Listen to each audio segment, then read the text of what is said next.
ese precio, nos establecimos unas ciertas premisas a nivel del trabajo práctico, con el cual íbamos a ir desarrollando un caso hipotético de comparación de un ejercicio económico de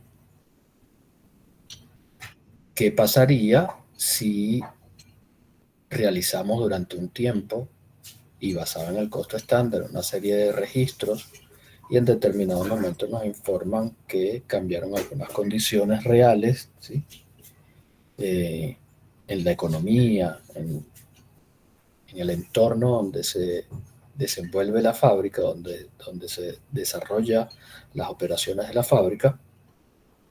Y entonces, bueno, tenemos que comenzar a evaluar esa brecha o esas diferencias que se producen cuando no estamos pendientes o cuando no es frecuente esa medición o ese control sobre la contabilidad basada en el estándar, ¿no? Visualizando esas variaciones que puedan ocurrir en la economía o estando atento a esas variables que puedan estar cambiando, que si ustedes piensan un poco, están relacionadas con esa condición del debe ser, ¿sí?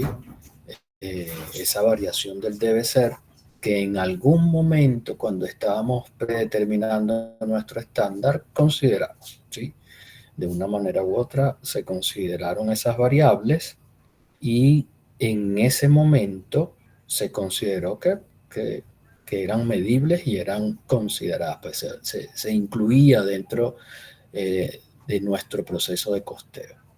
Pero en determinado momento eso puede cambiar, ¿sí? Por decisiones del Ejecutivo Nacional, por variación de variables económicas, ¿sí? Por una fluctuación de esas variables económicas, afectan directamente el comportamiento, ¿sí? O afectan directamente esa valoración que se hace en esas transacciones, de esas transacciones económicas.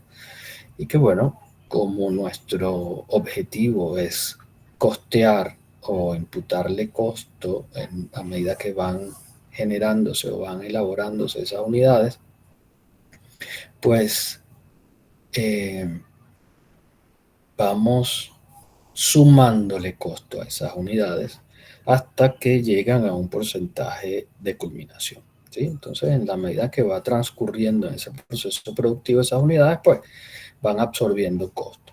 De esa manera hay que estar atento, ¿sí? A cualquier variación que exista, como les acabo de mencionar, porque pudiera ser grande esa brecha entre lo que se contabiliza basado en el estándar y lo que realmente viene sucediendo, ¿sí? Entonces, eh, hay que estar atento porque pudiera ocurrir una variación o una brecha muy grande en los estados financieros, ¿sí? Entonces, pudiera ser una situación favorable o desfavorable desde el punto de vista financiero, que incluso pudiera causar grandes pérdidas a la empresa.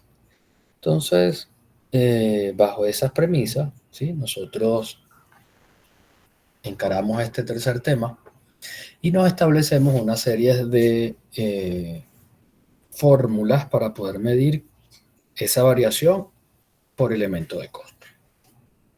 Por elemento de costo vamos a considerar esas dos variables con la cual nosotros predeterminamos. De esa manera le vamos a ir haciendo seguimiento, ¿sí? Y vamos a ir cuantificando esa variación que ocurrió en cada elemento de costo y cada variable o en cada factor utilizado en los elementos de costo, ¿sí?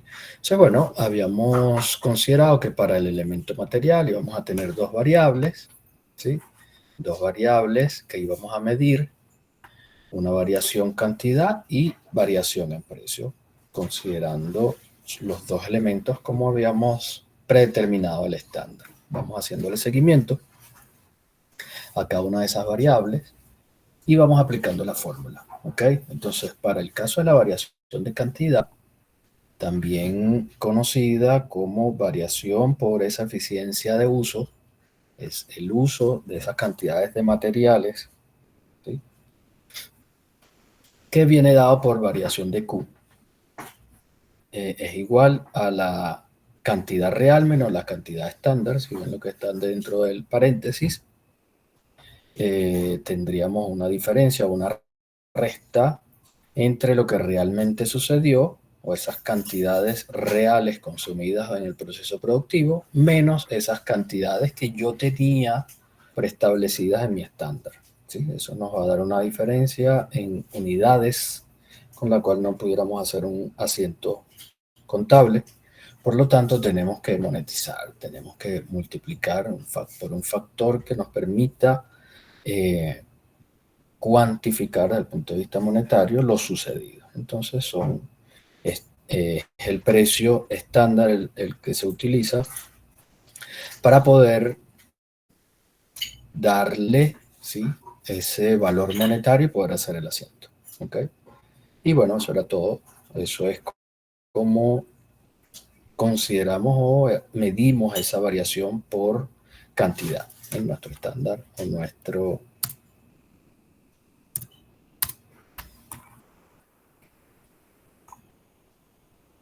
Luego vamos a la variable de precios y determinamos la variación precio, que viene dado por la variación de P y la diferencia entre el precio real y el precio estándar.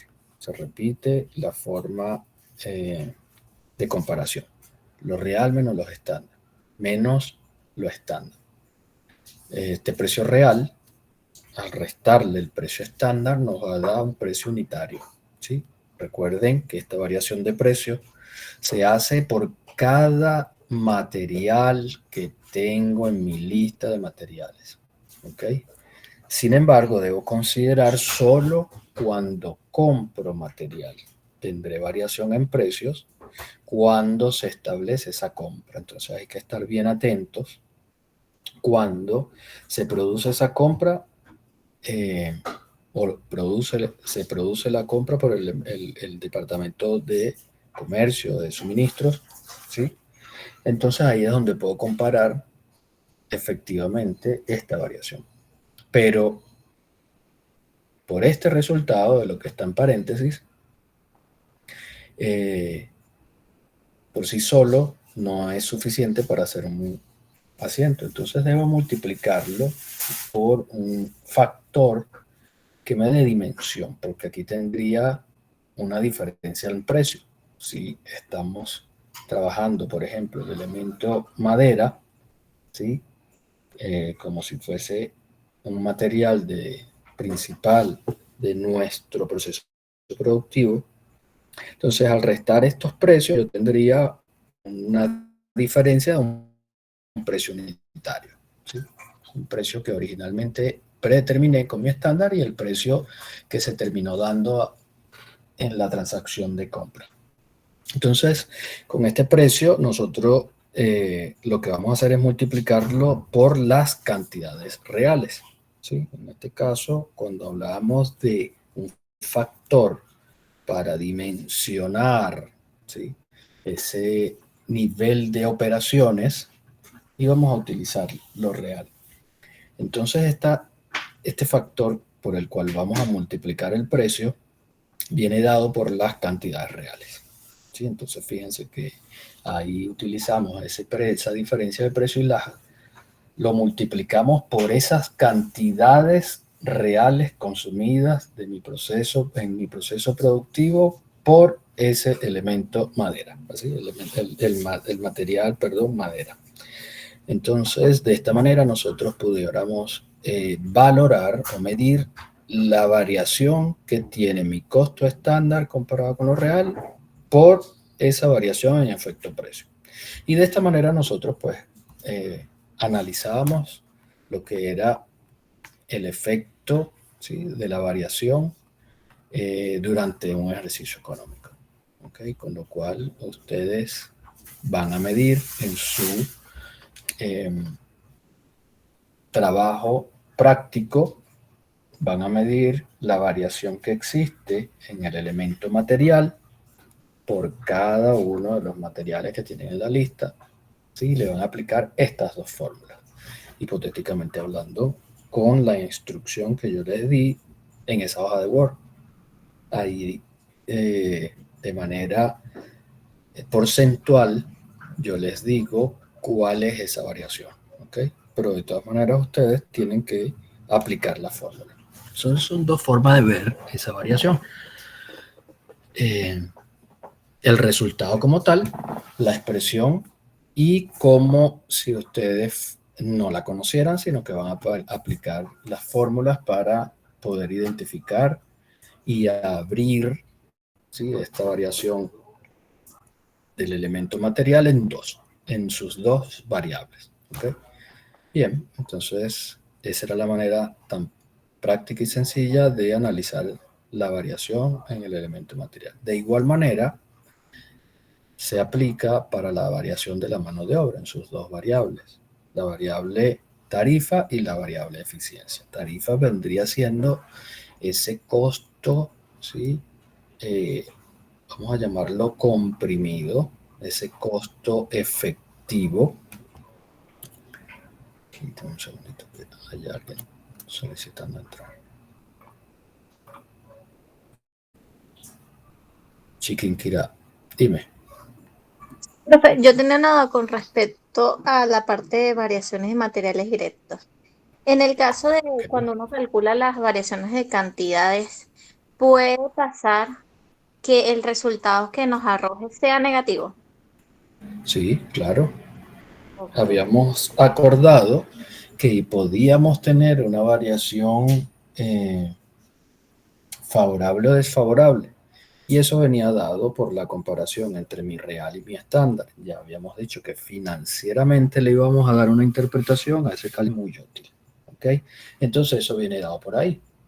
Eh, Cuando yo comparo mi estándar con lo real, yo puedo tener una variación por eh, exceso o por defecto. ¿Sí? Esto indica que uno de los dos escenarios, por supuesto, es inferior al otro, pero el primero que yo compare, ¿sí?, si el otro es mayor, el resultado va a ser menor, aritméticamente hablando. ¿Sí?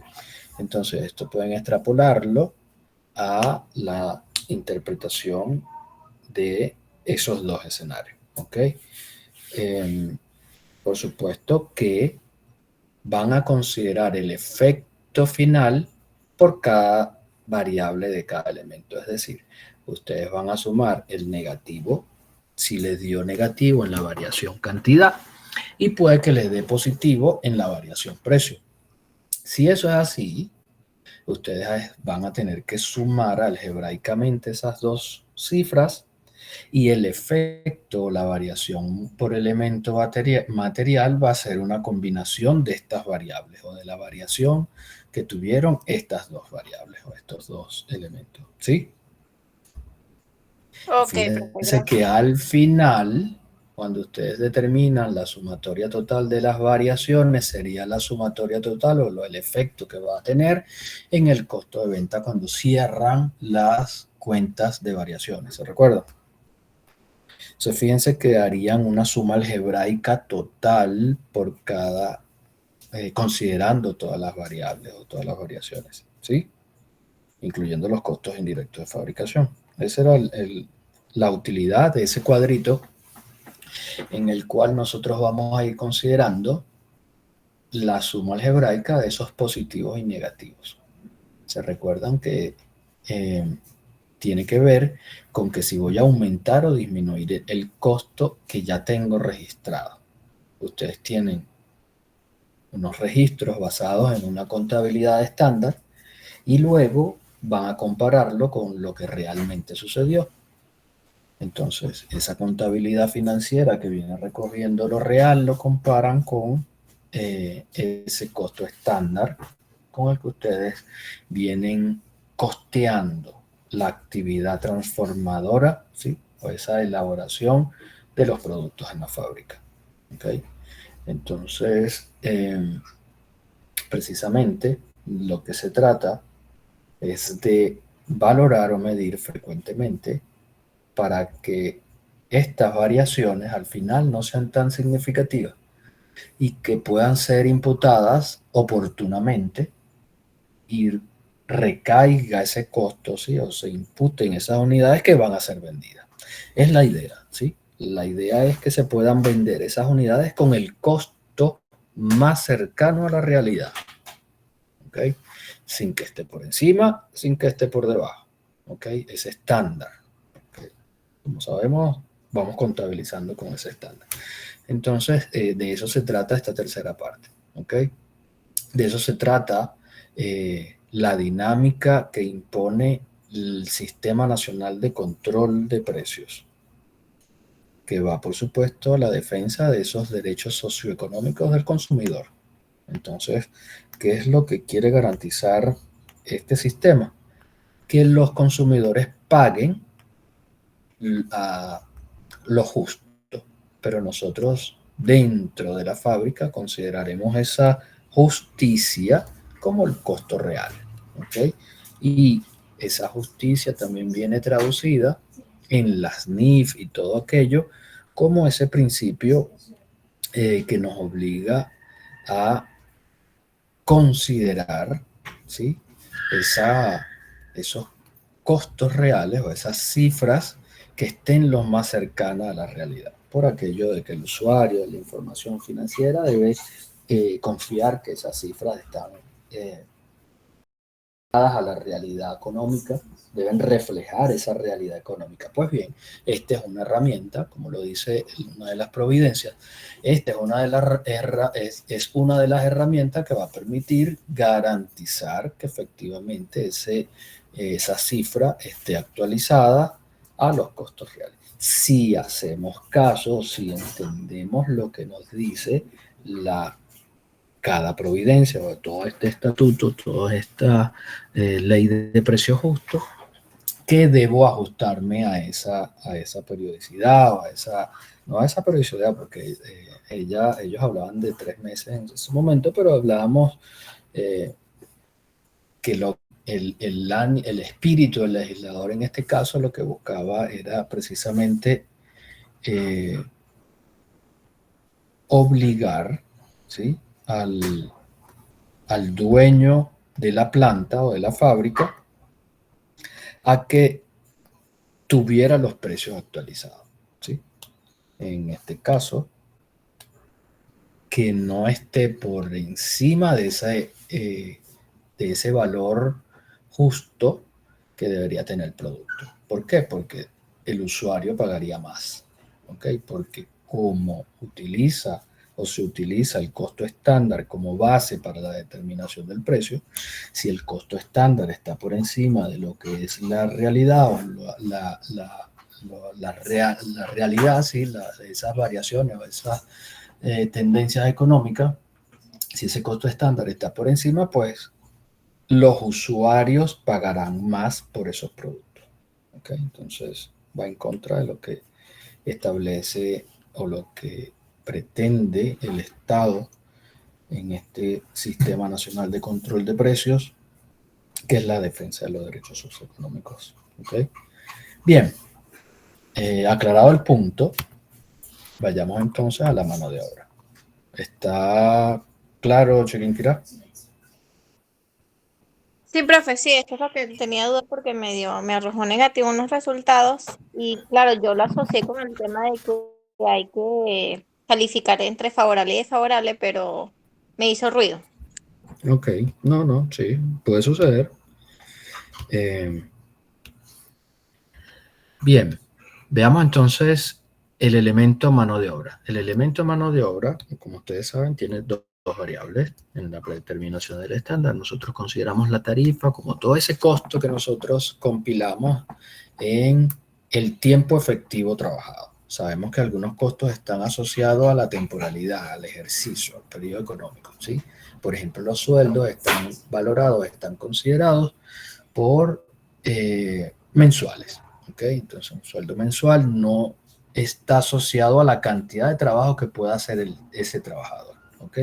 O a las horas efectivas que estuvo en su puesto de trabajo, ¿sí? ¿Por qué? Porque se utiliza una expresión nominal en base al tiempo y en base a eso te pagan tu sueldo, ¿sí?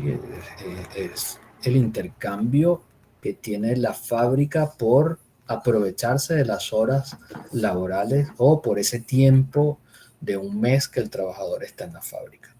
Pero el costo, la metodología de costo va más allá y dice que tiene que considerar el costo, ¿sí?, de ese mes, por ejemplo, aun cuando no esté presente en la fábrica. Entonces, pudieran existir algunas horas del día en que el trabajador no esté en la fábrica, pero igual se le paga porque está expresado en un término tiempo continuo, ¿sí? Entonces, fíjense que no se paga por el momento en que está el trabajador en la fábrica, cuando marca el carnet o cuando entra o sella su tarjeta, eh, hasta la hora que se retira. Yo no le pago ese equivalente, yo le pago con un formato continuo de tiempo, ¿ok? Entonces, bueno, hay que considerar todo eso en el tiempo que sí es efectivo laborable. Por eso, nosotros en la determinación del estándar consideramos esos días efectivos trabajados.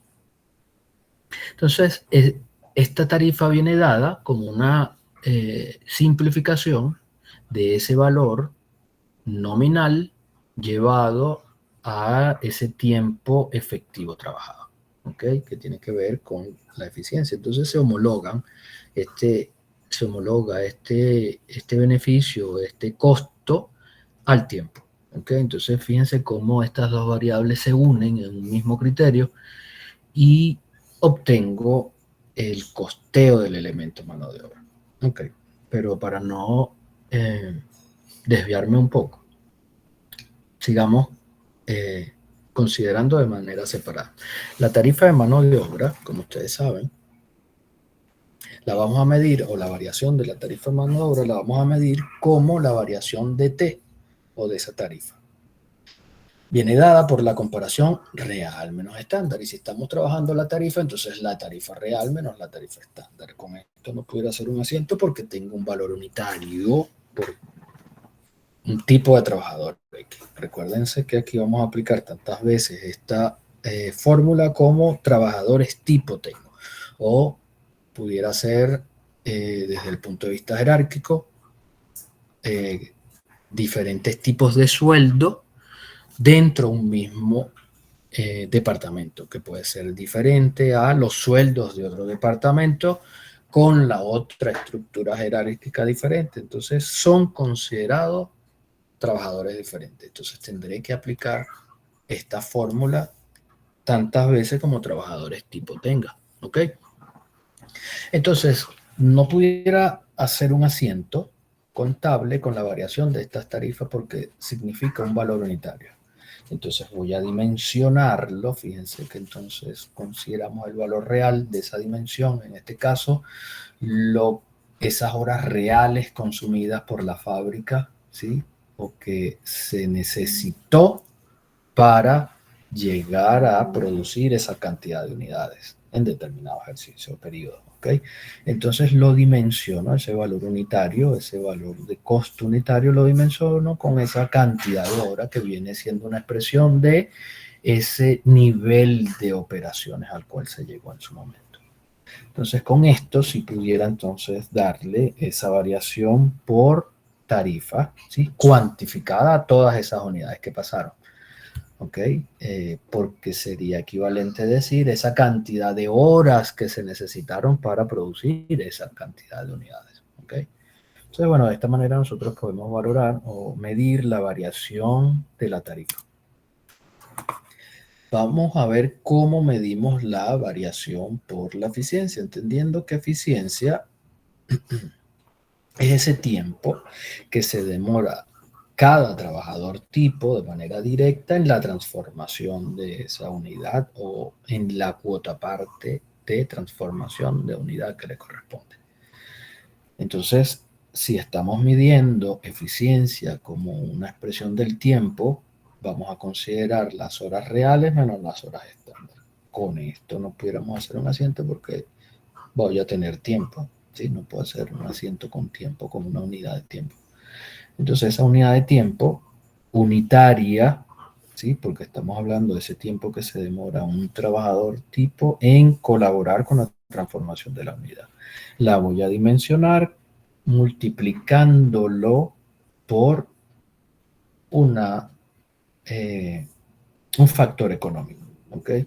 Entonces, este factor económico, cuando voy a multiplicar por un factor económico, inmediatamente pienso en el estándar, ¿ok? Por eso se utiliza la tasa estándar, ¿sí?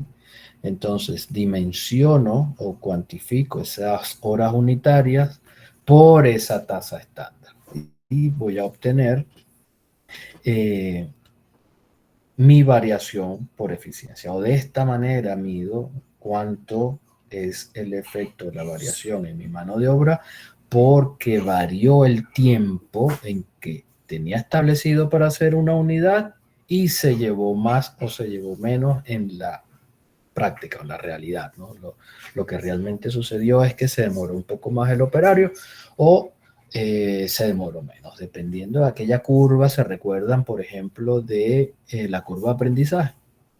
Esa curva de aprendizaje que venía dada por la situación de costumbre, por la situación de adquirir conocimiento y luego el descenso en el rendimiento por la etapa de aburrimiento, ¿sí? Entonces, que era necesaria acciones gerenciales para poder controlar esa variación de esa eficiencia y que no afectara considerablemente la producción o la generación de unidades producidas, ¿sí? Entonces, bueno, de esta manera nosotros medimos la variación eficiencia, ¿sí? Y con ello la variación de la mano de obra con esa segunda, con ese segundo elemento. De esta manera nosotros terminamos la validación o la medición del elemento material y el elemento mano de obra.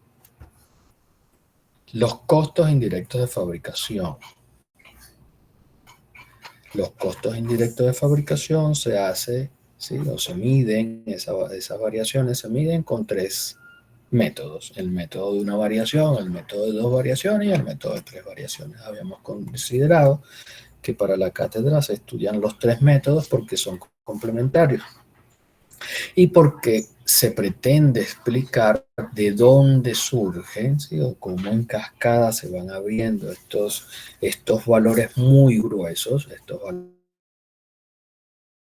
muy totales, se van abriendo en búsqueda de explicar con mayor detalle esa variación. ¿Por qué? Porque el método de una variación nos daría un valor muy, muy global, muy totalizado, muy grueso, que no pudiéramos ir a la causa del porqué de las variaciones. ¿Por qué? Porque era una forma de comparar un presupuesto total que tenía estimado, predeterminado para estos costos indirectos de fabricación, con el presupuesto real una vez que pasó del ejercicio económico, y sí puedo tener ya una valoración un poco más precisa. Entonces, bueno, esta variación muy global, muy total, no nos permitiría explicar, ¿sí?, con detalle ese movimiento. Por eso algunos autores entonces se abocaron a explicar con dos variaciones. Dos variaciones que venía dado por el estudio del volumen o la capacidad y el estudio de esa variación que en cierta forma puede ser controlable, ¿sí?, por la gerencia. El estudio de la variación volumen o capacidad venía dada por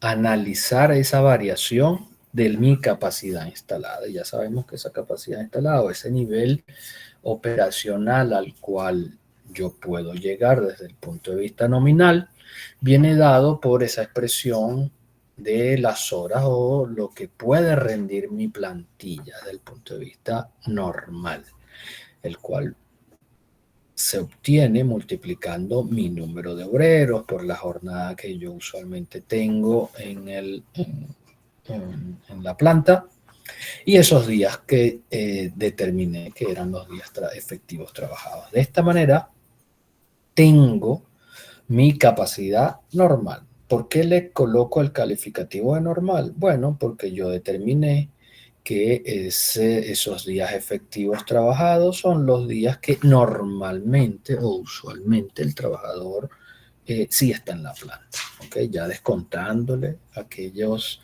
días libres, descontándole los feriados, descontándole esas tasas de inasistencia o de reposos. Entonces, bueno, con eso yo llego a un criterio de normalidad y cuantifico esa capacidad. Luego le resto las horas estándares permitidas. Entonces, fíjense cómo, desde el punto de vista eh, de la comparación de las dos situaciones, yo considero una capacidad normal, ¿ok? Y le resto las horas o esa capacidad estándar o que me fijé, considerando iban a ser mis horas estándares permitidas. ¿Cómo llego a esa capacidad o a esas horas estándares permitidas? Bueno, tengo ese estándar de mano de obra total y lo dimensiono, ¿sí? Porque el estándar estaría dado por una unidad, ¿sí?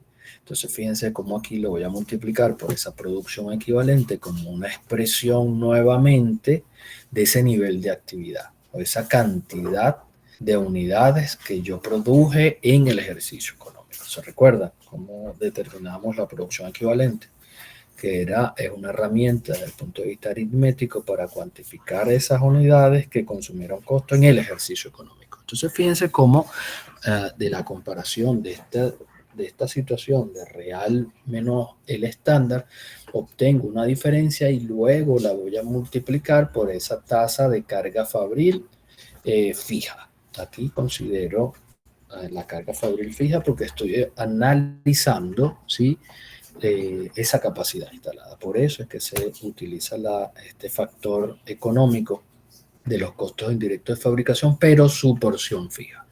¿Ok? Entonces con esto se analiza la variación por esa capacidad instalada, por ese volumen de unidades al cual se llegó considerando esa capacidad instalada. ¿Ok?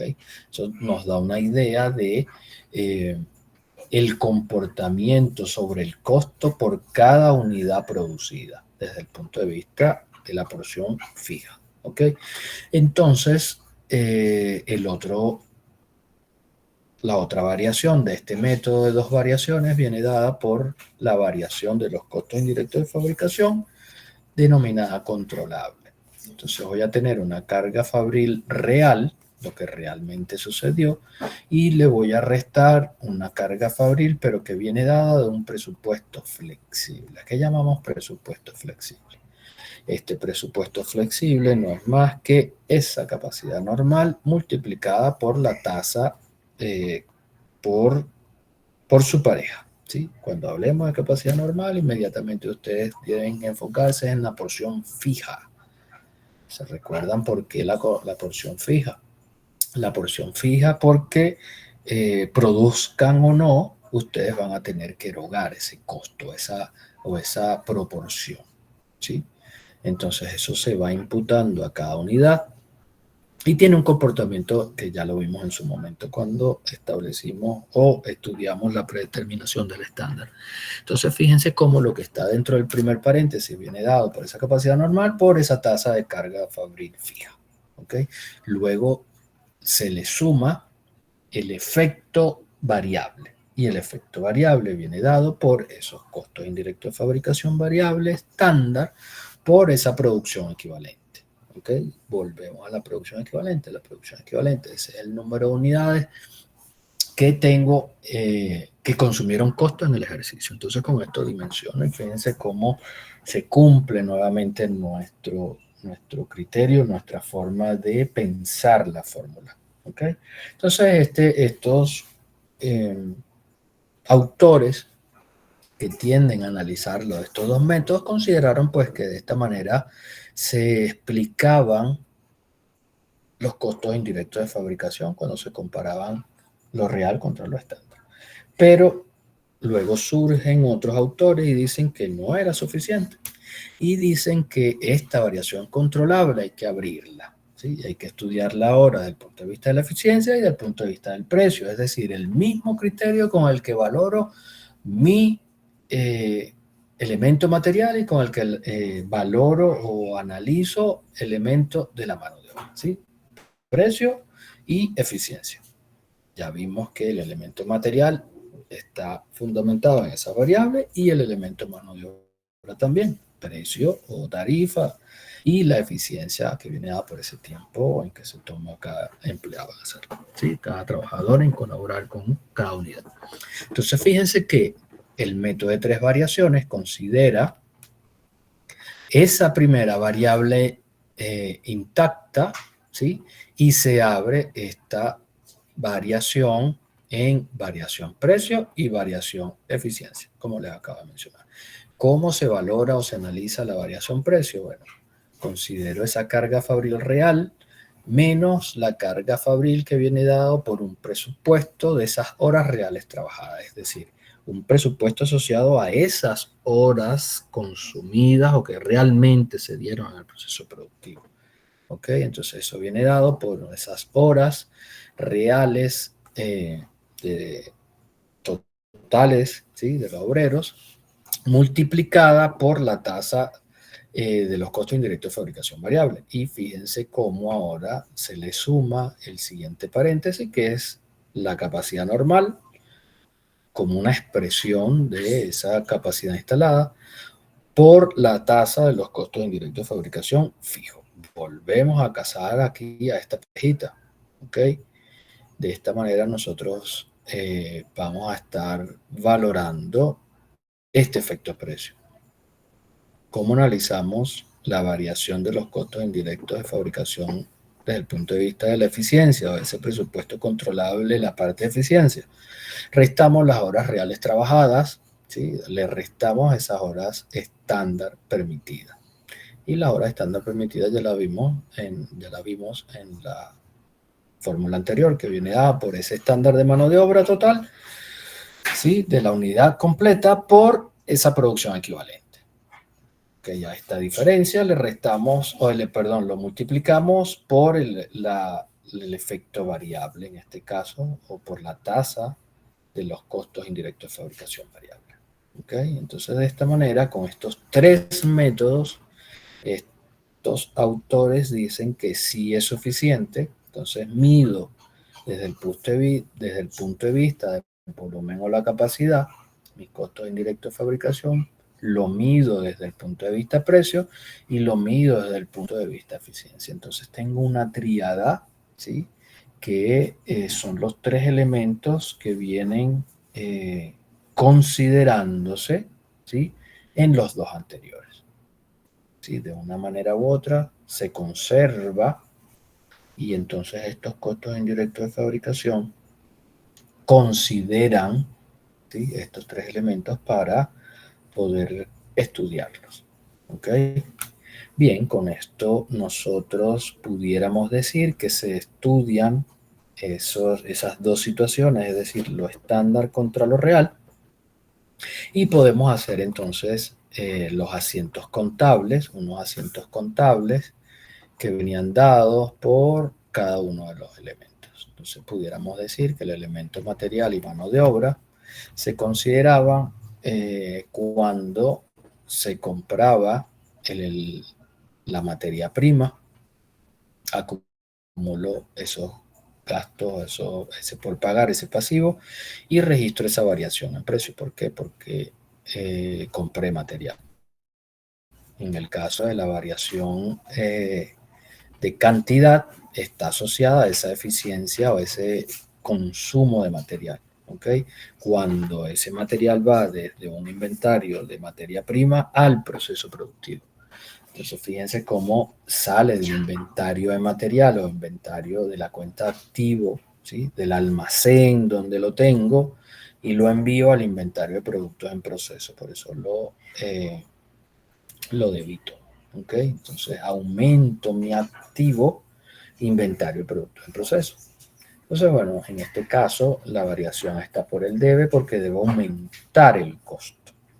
Entonces, esto se supone que lo real fue por encima de lo estándar entonces tengo que aumentar mi registro original que hice con mi estándar. ¿Okay? Bien, entonces luego tengo en este asiento el registro combinado de las dos variaciones de mano de obra. Por ejemplo, pudiera hacerse en un solo asiento. Entonces cargo, ¿sí?, ese inventario de productos en proceso con esa nómina por pagar, pero resulta que esa nómina real estaba por encima de mi estándar, por lo tanto las variaciones al estar por el debe es que van a aumentar ese costo que tenía registrado originalmente. Luego analicemos las variaciones de la carga fabril. Por supuesto van a afectar ese costo si la carga fabril estándar, real estuvo por encima. Entonces esa estaría por supuesto por el debe si voy a aumentarlo. Este primer asiento está relacionado con la imputación de los costos indirectos de fabricación a mi inventario de productos en proceso. ¿Cómo comienzo a cargar o le doy el costo a esas unidades que se están procesando? Luego comparo o registro la carga fabril real contra ese presupuesto total, o si esas cuentas de gastos que inicialmente se debitaron, por supuesto que se van a esa carga fabril real como una cuenta control. Luego voy a tener el registro de las variaciones, muy en cuenta si lo real estuvo por encima o por debajo de lo estándar, pues eso le da una idea de si deben disminuir lo que ya previamente estaba contabilizado. Y va, por supuesto, contra esa cuenta de control de carga fabril. ¿Ok? Bien, luego la transferencia de las variaciones y las transferencias de los inventarios, por supuesto, una vez que ya han alcanzado el 100% del costo, sale de ese inventario de productos en proceso colocándolo por el haber y cargo a mi inventario de productos terminado porque es un inventario disponible para la venta.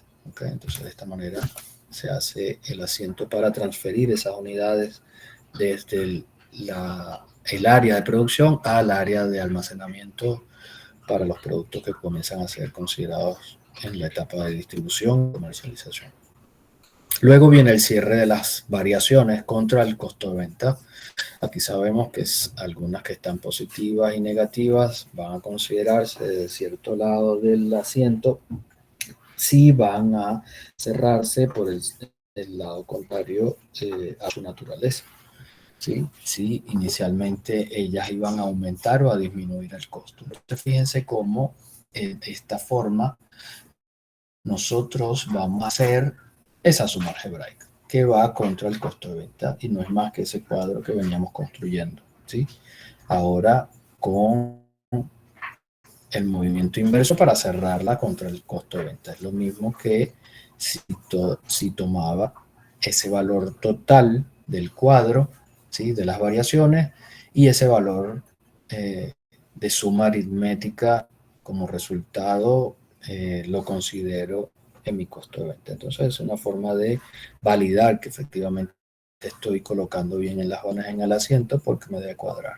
Bien. Luego la venta, ¿sí? Si considero que sale de mi inventario y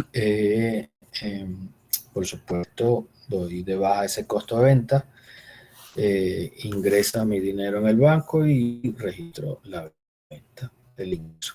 ¿Okay? Entonces esta sería para registrar la venta. Bien, de esta manera podemos culminar los asientos.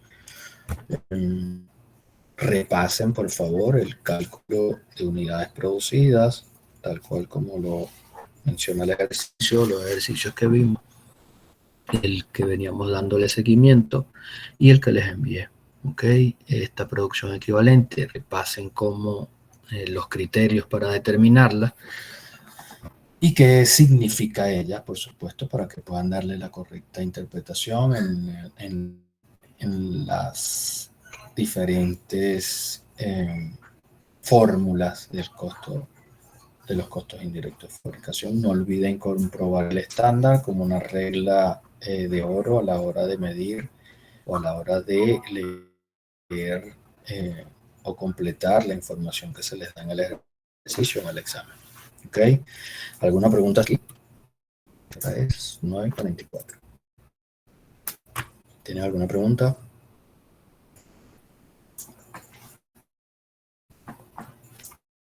¿No? Claro, como el agua. Bueno, espero que todo esté claro. Espero que se haya entendido. Eh, espero que haya servido este repaso para estos últimos días de preparación del examen. Espero que de verdad salgan bien. Si siguieron la explicación, si siguieron el ritmo de las lecturas y la bibliografía, estoy seguro que ustedes van a poder resolver el examen. El examen no va a estar complicado, sin embargo hay que leer, sin embargo hay que manejar eh, a cierto nivel de dominio la teoría, pero no es nada del otro mundo. Ustedes pueden realmente siguiendo la bibliografía, pueden llegarle a pasar el examen. No va a estar tan complejo. ¿Sí? Bueno, muchachos, entonces vamos a darlo hasta aquí. Vayan a descansar. Si tienen algún